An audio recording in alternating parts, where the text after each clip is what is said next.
सम्मानित मंच और छत्तीसगढ़ के अलग अलग जिलों से एवं अन्य राज्यों से आए हुए तमाम मूल निवासी साथीगण, मैं आप सभी को जय मूल निवासी का अभिवादन करते हुए अपनी बात को रखना चाहता हूँ। जैसा कि पहला विषय इसमें रखा गया है, छत्तीसगढ़ बलौदा बाजार में 10 जून 2024 को हुई आगजनी की घटना सतनामी आंदोलन को बदनाम करके समाप्त करने का ब्राह्मणवादी षड्यंत्र है। मैं एक लाइन में इस विषय पर यही कहना चाहूंगा कि यदि हम अलग अलग लड़ेंगे तो इसी तरह पीटे जाएंगे, चाहे वो सतनामी समाज हो, दूसरा विषय में लिखा है बुद्धिस्टों, मुसलमानों, क्रिश्चियनों, आप सभी देख रहे हैं। लेकिन उसके बावजूद भी हम ये समझ नहीं पा रहे हैं कि आखिर हमारी समस्या का समाधान किस तरीके से हो सकता है। आज पूरे भारत में वाम से भारत मुक्ति मोर्चा मूल निवासियों का एक विशाल संगठन है और इनके आह्वान पर आज सैकड़ों हजारों लाखों की संख्या में मूल निवासी एवं अल्पसंख्यक समुदाय के लोग जुड़ रहे हैं।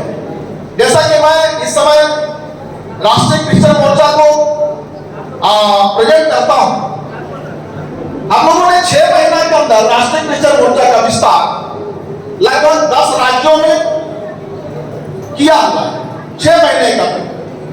और हम लोगों ने ज्ञापन भी दिया, उसमें 30 जनवरी को 145 जिलों में हमने ज्ञापन दिया और उसके बाद 26 और 27 मार्च को दिल्ली में बैठक किया और उसके बाद 9 जून को हम लोगों ने पूरे भारत के लगभग 181 जिलों में हम लोगों ने रैलियां निकाली, जिसमें 500 से लगभग 10,000 तक के लोगों का जनसंख्या रैलियों में थे। और अभी पिछले दिनों में उड़ीसा का राज्य अधिवेशन इसी तरह संपन्न हुआ। मैं वहां से जानकारी इकट्ठा करने का प्रयास किया, पता चला कि वहां 60 से 70% के लोग, 60-70% उस भीड़ में राष्ट्रीय क्रिश्चियन मोर्चा के लोग वहां पर इकट्ठे हुए थे। और मुझे उम्मीद है आज छत्तीसगढ़ का जो 20वां राज्य अधिवेशन हो रहा है, इसमें काफी संख्या में राष्ट्रीय क्रिश्चियन मोर्चा के लोग यहाँ पर उपस्थित हैं। कहने का मतलब यह है, जब हम राष्ट्रीय स्तर पर इकट्ठा नहीं होंगे हम पीछे जाएंगे। आज मैं ईसाई समुदाय, क्रिश्चियन समुदाय को भी इस मंच के माध्यम से आह्वान करना चाहूंगा, हमें मूल निवासी विचारधारा को समझकर कि हम भारत के मूल निवासी हैं और आज ब्राह्मणवादी ताकतें अपने हिंदू धर्म को थोपने के लिए लगभग 10 राज्यों में इन्होंने धर्मांतरण विधेयक पास किया हुआ है और कानून बनाया है 10 साल सजा देने का, 7 साल सजा देने का। मैं आह्वान करना चाहता हूं, अगर समस्त भारत के मूल निवासी ईसाई समाज एक साथ खड़े हो जाए बांग्लादेश के साथ में, तो रातों रात 10 राज्यों में जो कानून बना उसको वापस लेना पड़ेगा उनको। उनकी औकात नहीं है, लेकिन हम अपनी औकात को नहीं पहचान रहे। जैसा संगठन में हमेशा कहा जाता है कि जागृति का सिद्धांत यह है कि आप अपने दुश्मनों को पहचानो और दुश्मन की ताकत को पहचानो। दूसरा सिद्धांत यह है कि आप खुद को पहचानो और खुद की ताकत को पहचानो। तो दुश्मन 3.5% है, वो संगठित है, धर्म के नाम पर हमारे लोगों को उस्का करके अपने पक्ष में ले लेता है और हमारे खिलाफ में करके हमारे ही साथ में वो दुश्मनी करता है। लेकिन जिस दिन हम मूल निवासी विचारधारा के आधार पर इकट्ठे हो जाए, जिनको वो इस्तेमाल कर रहे हो हमारे पक्ष में आ जाए, तो क्या उनको हमारे समाज में जगह मिलेगी? नहीं मिलेगी। और जिस तरह से हमारे समाज को बांट करके वो हमारे समाज को लड़ा करके अपनी रोटी, सत्ता की रोटी सेक रहे हैं, वो कहीं भी कामयाब नहीं होंगे। और किस तरह से यहाँ पर हम देख रहे हैं कि अलग अलग अल्पसंख्यक समुदाय के लोग अलग अलग लड़ाइयां लड़ रहे हैं, नहीं लड़ रहे तो बात नहीं। ईसाई समुदाय अलग लड़ रहा है, बुद्धिस्ट के लोग अलग लड़ रहे हैं, मुसलमान लोग अलग लड़ रहे हैं और अलग अलग पीछे जा रहे हैं। सिर्फ लड़ रहे हैं नहीं, वो पीछे भी जा रहे हैं। जैसा सतनामी समाज के लोग अलग अलग लड़ करके पीछे जा रहे हैं, ऐसे अलग अलग आदिवासी समाज के लोग, ओबीसी समाज के लोग पीछे जा रहे हैं। हम इस मंच के माध्यम से इतना ही कहना चाहते हैं कि हम मूल निवासी एक विचार से इकट्ठे हो जाए। किसी ने कहा है विचारधारा ही दुनिया में राज करता है।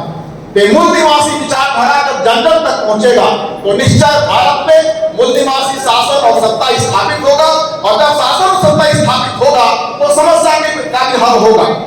क्योंकि गुलामों पर अत्याचार होता है, जो शासक होता है उस पर अत्याचार नहीं होता। अगर आप खुद कर देखेंगे तो अंग्रेजों के ऊपर कोई FIR आपको नहीं मिलेगा इतिहास में, क्योंकि अंग्रेज शासक थे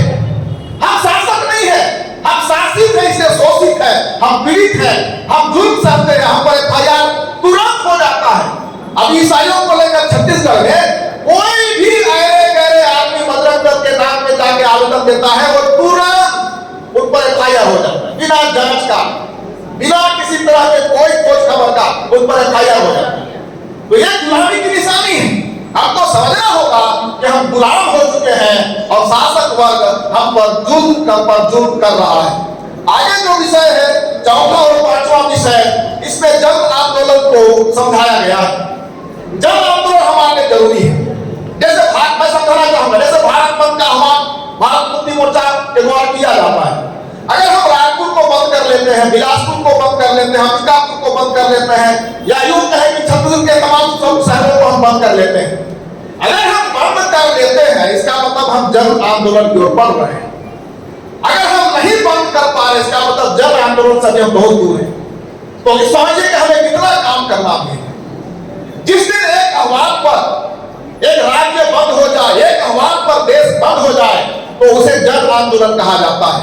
यदि हम पर अत्याचार होता है या हमारे खिलाफ में कुछ भी होता है, यदि हम जन आंदोलन करना चाहते हैं, तो उसका एक ही उपाय है कि हम मूल निवासी इकट्ठे हो जाएं, एक मंच पर आ जाएं, एक विचारधारा पर आ जाएं। दूसरा और कोई समाधान या विकल्प नहीं है। हम सभी को एक होना ही पड़ेगा। जब तक एक नहीं होंगे, हम हमारे आंदोलन और हमारे संगठन ऐसे ही कुचले जाएंगे और हमारे समाज के लोग ऐसे ही प्रताड़ित होते रहेंगे। जल्द से जल्द हम जितना जल्दी हो सके संगठित हो जाएं, समस्या का समाधान स्वयं करने में सक्षम हो जाएंगे। मैं इतनी ही बातों को बोलना चाहूंगा आपके अवसर पर। और इस तरह से हम यहाँ पर बहुत सारे विषय को देख रहे सुन रहे हैं, हम सभी को जरूर इन बातों को अपने गांवों में, अपने शहरों में जाकर अमल करना चाहिए। हम यहाँ पर कह तो रहे गांव की ओर चलना चाहिए, लेकिन हम कितना गांव की ओर जा रहे हैं, हम कितने लोगों को जोड़ पा रहे हैं, ये हमारे समीक्षा का विषय खुद का होना चाहिए। यदि हम सब लोग साथ में अगर कुछ लोगों को भी जोड़ लें, जैसे यहाँ पर हम लोग अगर 200 लोग हैं, अगर 200 लोग एक लोगों को भी जोड़ देंगे तो अगले साल 400 लोग हो जाएंगे। अगर फिर 400 लोग एक लोग को ही जोड़ दें साल भर में, तो 800 लोग हो जाएंगे। ये 20वां राज्य अधिवेशन चल रहा है। अगर हम एक लोगों को जोड़े होते तो अब यहाँ पर कम से कम कुछ नहीं तो 5000 से 10,000 लोग हो सकते थे, बिना कहे वो आ सकते थे। लेकिन कहीं ना कहीं हम लोगों ने काम करने में देरी की है या कंजूसाई की है। हमें समय रहते जाग जाना चाहिए और अपने लोगों को जगाना चाहिए। मैं इसी आशा और उम्मीद और इन्हीं बातों के साथ अपनी बातों को विराम देता हूँ। समय देने के लिए बहुत बहुत धन्यवाद। जय मूल निवासी। साथियों, आज का जो दूसरा सत्र है, दूसरे सत्र का जो विषय है, समर्पित कार्यकर्ता किसी व्यक्ति विशेष का अनुपालक नहीं होता, बल्कि संगठन, उद्देश्य, विचारधारा एवं अनुशासन का निर्वाहक होता है। इस विषय पर मैं अपनी बातों को आप लोगों के बीच में रखना चाहता हूँ। साथियों, ये जो वामसेप है, इस वामसेप को मैं 2017-18 से इसको जाना। मैं आप लोगों को बताना चाहता हूं कि ये जो वामसेप है, वामसेप का अपना कोई भी उद्देश्य नहीं है, अपना कोई भी विचारधारा नहीं है, लेकिन वामसेप का जो उद्देश्य है वो हमारे समाज को एकता, अखंडता, बंधुता और न्याय पर आधारित समाज का निर्माण करने के लिए बनाया गया है। और ये जो वामसेप है, उसका जो विचारधारा है वो महापुरुषों की विचारधारा। जैसे मैं आप लोगों को उदाहरण के तौर पे बताना चाहता हूँ, जैसे मैं आदिवासी हूँ और आदिवासियों में तिलका मांझी को देखेंगे, सीताराम कंवर को देखेंगे, वीर बुद्धू भगत को देखेंगे। इन सभी महापुरुषों को अगर आप लोग देखेंगे, उनको पढ़ेंगे, तो ये महापुरुष कहा करते थे। जैसे अपने झारखंड में जाएंगे तो महापुरुष बोलते थे अबुआ दिसुम अबुआ राज, माने हमारे देश में हमारा राज हो। इधर सीताराम कंवर को आप लोग अगर सुनेंगे तो सीताराम कंवर को बोलते थे मावा नटे मावा राज। अगर झारखंड छत्तीसगढ़ के बस्तर में आप लोग जाएंगे तो वहां पर आमचो देश आमचो राज का नारा दिया जाता है। तो यहाँ पर जो हमारे महापुरुष ने जो आंदोलन चलाया, यानी हमारे देश में हमारा राज्य स्थापित करने के लिए आंदोलन चलाया, उसी आंदोलन को वामसेप आगे बढ़ा रहा। इसका मतलब वामसेप जो है वो महापुरुषों की विचारधारा को आगे बढ़ा रहा। महापुरुष हम लोगों को यानी एकता, अखंडता, बंधुता और न्याय पर आधारित समाज देना चाहते थे, उसी को हम लोग यहाँ पर लागू कराना चाहते हैं। साथियों, यहाँ पर जितने भी लोग आए हुए हैं, वामसेप के उद्देश्य को ध्यान में रख करके यहाँ पर आए। बाम सेव की विचारधारा को जान करके यहाँ पर आए। किसी को यानी किसी को यहाँ पर हम लोग बुलाए, उनको हम लोग बताए कि बाम सेव की ये उद्देश्य है, ये विचारधारा है, और इन विचारधारा पर अगर आप सहमत हैं तो आप लोग चलिए। तो जो सहमत लोग हैं उन्हीं लोग यहाँ पर आएंगे। मैं आप लोगों को कहना चाहता हूँ, यहाँ पर किसी का चेहरा देख करके कोई यानी अच्छा वक्ता है ये सोच करके हम लोग यहाँ पर नहीं आए। यहाँ पर हम लोगों को व्यवस्था परिवर्तन करनी है, और व्यवस्था परिवर्तन की दिशा में हम लोग संगठित होना चाहते हैं, इसलिए हम सभी लोग यहाँ पर आए। आप सभी लोग संगठित होकर के व्यवस्था परिवर्तन की दिशा में काम करेंगे, ऐसी मैं आशा और उम्मीद करता हूँ। और आप लोगों ने मुझे ध्यान से सुना, इसलिए आप सभी को मैं हार्दिक आभार व्यक्त करता हूँ। धन्यवाद। जय मुंडा। लागू किया था और उसको आगे बढ़ाने का काम किया था, और उसी आंदोलन जब आगे बढ़ा तो डॉक्टर बाबा साहब अम्बेडकर को अवसर मिला, तो उन्होंने हम लोगों को संविधान के रूप में लिखित रूप में दे दिया, और हम लोगों को पढ़ने लिखने का, बंगला गाड़ी बनाने का, कोट टाई पहनने का अधिकार प्राप्त हो गए। मगर उसमें जो सबसे खास बात यह है कि जो हम लोगों को पढ़ने लिखने का अधिकार प्राप्त हुआ, तो जिन ब्राह्मणों ने हम लोगों को पढ़ाई लिखाई पे पाबंदी लगा के रखा था, तो जब पढ़ने का तो अधिकार मिल गया, लेकिन जिसको पढ़ने का तत्काल अधिकार मिला उसको सिलेबस बनाने का अधिकार तो नहीं मिल जाएगा, और वो अभी तक हम लोगों को नहीं मिला है। तो सिलेबस बनाने का काम ब्राह्मणों के नियंत्रण में है, और उन लोगों ने जो सिलेबस को बनाया उसको हमारे लोगों ने पढ़ा, और जो जितना ज्यादा पढ़ा उतना ज्यादा ब्राह्मणीकरण उसका हुआ, और उसका बिहेव और आचरण ब्राह्मणीकरण की तरह हो गया। वो अपने महापुरुषों को नहीं जान पाया, नहीं पढ़ पाया, इसलिए आप अपना आजादी चाहते हैं और इस लड़ाई को जीतना चाहते हैं, तो आपको अपने महापुरुषों को पढ़ना होगा। हमारे कार्यक्रम में पुस्तक लगे रहते हैं, सभी कार्यक्रमों में आप इस कार्यक्रम में आइए तो एक किताब खरीद कर जरूर लेकर जाना चाहिए, और उसको घर में पढ़ना चाहिए, क्योंकि आप जब अपने महापुरुषों को नहीं पढ़ेंगे तो दूसरों को बता भी नहीं पाएंगे। अब जब तक अपने महापुरुषों को आप नहीं जानेंगे तो इस लड़ाई को जीता नहीं जा सकता। इसलिए जितना जल्दी ओबीसी के लोग अपने महापुरुषों के बारे में जान जाएंगे, उतना ही जल्दी इस लड़ाई को जीता जा सकता है। और माननीय वामन मेश्राम साहब के द्वारा और माननीय चौधरी विकास पटेल साहब के द्वारा राष्ट्रीय पिछड़ा वर्ग मोर्चा को देश भर का राष्ट्रीय स्तर का संगठन बना दिया गया है। केवल आपको उसमें शामिल होकर नेतृत्व जिम्मेदारी उठाने की जरूरत है। हम लोग बहुत जल्द ही आजाद होने वाले हैं। आप लोगों ने कई आंदोलन देखा होगा, हम लोगों ने किया और सरकार को झुका कर दिखाया भी। इससे साबित होता है कि हम लोग मजबूती के साथ लड़ाई में सफल हो रहे हैं। बस थोड़ी आप लोगों को और शामिल होकर ताकत को बढ़ाने की जरूरत है। साथियों, इस मौके पर मैं इतना ही बोलना चाहूंगा। आप लोगों ने मुझको सुना, इसके लिए आभार, धन्यवाद। जय मुंडा। कितनी गंभीर है, इसीलिए पूनम देवी ने भगवत रूप उठाई थी। साथियों, जब हमारे निवास साइड के साथी लोग बंदूक क्यों उठाए? ऐसी अत्याचार के कारण, जो दरबार कुर्मी बोलते हैं, बुलंददेवी बोलते हैं, और वहां के जितने लोग डकैत गिरोह में जाकर के बंदूक उठाए, अब फिर उन्होंने बदला लिया। यही न्याय। साथियों, संविधान और लोकतंत्र को हाईजैक कर लिया गया है। आप किसकी बात करते हैं? वोट की बात करते हैं। आपको एनआरसी लगा रहा है, बिहार में देखो एनआरसी लगा दिया, 62 लाख वोट काट दिया। कहां जीतोगे? चिल्लाते हो हम वोट डाल करके हम सत्ता बदल दें। कैसे बदलोगे वो सत्ता? जब गांव में संगठित नहीं होंगे, रायपुर को जाम कर देंगे, ऐसा हम ताकत बनाए।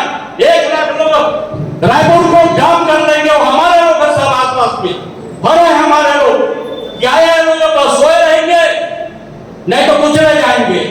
यदि यह समाज कुचला जाएगा तो उस समय कोई है एक दूसरे को देखने वाले भी नहीं मिलेंगे, क्योंकि हमारे पूर्वजों को कैसे क्या किया गया था, गांव से बाहर खदेड़ दिया गया था। साथियों, एक एक करके ये लोग मारने वाले लोग हैं ब्राह्मणों ने, जिन्होंने आरएसएस संगठन निर्माण किया है। ये तो विष्णुदेव शाह है, लिखा हुआ है। सारा खेल वहां नागपुर से होता है, सारा आदेश नागपुर से मिलता है। और ये लोग फॉलो करते हैं, ये लोकतंत्र की दुहाई देते हैं, जो संविधान और लोकतंत्र की हत्या करके बैठे हुए लोग क्या संविधान की बात है, हम संगठित नहीं है, इसके नाजायज फायदा लोग उठा रहे हैं। साथियों, मैं तो आप लोगों से निवेदन करता हूं कि गांव की तरफ संगठन शक्ति को मजबूत कीजिए, गांव में संगठन खड़ा कीजिए, यही हमारा शक्ति होगा। हम सारे सिस्टम रायपुर और बिलासपुर का बंद कर देंगे, इनको जीना हराम कर देंगे, क्योंकि सफाई करने वाले हमारे भाई बहनी है, हमारी बहनें हैं। सफाई बंद कर देंगे, इनको सड़ने के लिए मजबूर कर देंगे। ऐसी ताकत जो सिंबल है वो हमारे भाई है, हम उसके बारे में कहते ही नहीं, वो हमारा शक्ति है। एक दिन हमसे भी काम बंद करवा देंगे, जितने भी हमारे सैनिक है सब हमारे लोग हैं। आज टेलीविजन अवाम के साथ मैं 1000 सैल्यूट करता हूं कि 90 प्रकार का संगठन में एक जेट इंडियन भी उन्होंने खड़ा कर दिया, जिसका हमारा सत्येन जी है, सत्येन भारती जी है, उसका प्रदेश अध्यक्ष है। साथियों, इस संगठन को मजबूत करो, और जिस दिन हमें कहेंगे कि हम इनके घरों में काम नहीं करने देंगे, नहीं जाएंगे, ये समाज पाल लेगा, पेट भर लेगा, इनके घरों में कोई काम करने नहीं जाएंगे, सड़ जाएंगे। साथियों, सारा चीज हम बनाते हैं, ये हमको गुलाम बनाते हैं। हमारी बहनें अभी तो थोड़ी संख्या में है, फूलन देवी की जो क्रांति को याद करेंगे और आगे बढ़ाएंगे। मैं यही कहता हूं, मेरे सत्तावी भाइयों को भी मैं आह्वान करता हूं कि जाग जाओ, समय अभी है, और नहीं तो इतना बुरी स्थिति ला देंगे लोग कि फिर एक दूसरे के चेहरा देखने के लायक हम नहीं बन पाएंगे। तो मैं सैल्यूट करता हूं, इतनी भीड़ आई हुई है, तो ये सब संगठित लोग हैं, क्रांतिकारी लोग हैं, ये लोग सब परिवर्तन चाहते हैं। मैं इतना कह करके हम लोग भारत के मूल निवासी और ब्राह्मण विदेशी लोग हैं, इस बात को हजारों बार बोलो, एक बार नहीं हजारों बार बोलेंगे तो हमारे लोगों को समझ में आ जाएगी कि हम भारत के मूल निवासी हैं। तो साथियों, इतना कहकर मैं ज्यादा और नहीं बोलूंगा। मैं सबका फिर से मेरी बात सुने इसलिए मैं आभार हूँ, और मेरे को मौका दिए इसके लिए धन्यवाद है। इतना कहकर मैं विचार को विराम देता हूँ। जय भीम, जय मूल निवासी, जय संविधान, जय बुद्ध। साथियों, एक कार्यक्रम की सूचना है, आप लोगों को एक भारतीय विद्यार्थी मोर्चा का पॉम्फलेट सबके पास मिला होगा, तो इसके संबंध में मैं 1 मिनट में बात रखूंगा। साथियों, भारतीय विद्यार्थी मोर्चा, भारतीय युवा मोर्चा, भारतीय बेरोजगार मोर्चा, राष्ट्रीय आदिवासी छात्र संघ, इंडियन रिसर्च स्कॉलर एसोसिएशन, भारतीय विद्यार्थी छात्रा प्रकोष्ठ, ये वामसे भारत मुक्ति मोर्चा के विद्यार्थी, युवा, बेरोजगार छात्राओं का संगठन है, जो लगभग 22 से 25 राज्यों में कार्य कर रहा है। तो इसका एक आंदोलन है 20 सितंबर को एक आंदोलन है जो इसी जगह होना है, जिसमें नई शिक्षा नीति, बढ़ती बेरोजगारी, स्कूल में जो भी मर्जी चल रहा है, बहुत परेशान हो रहे हैं लोग उससे।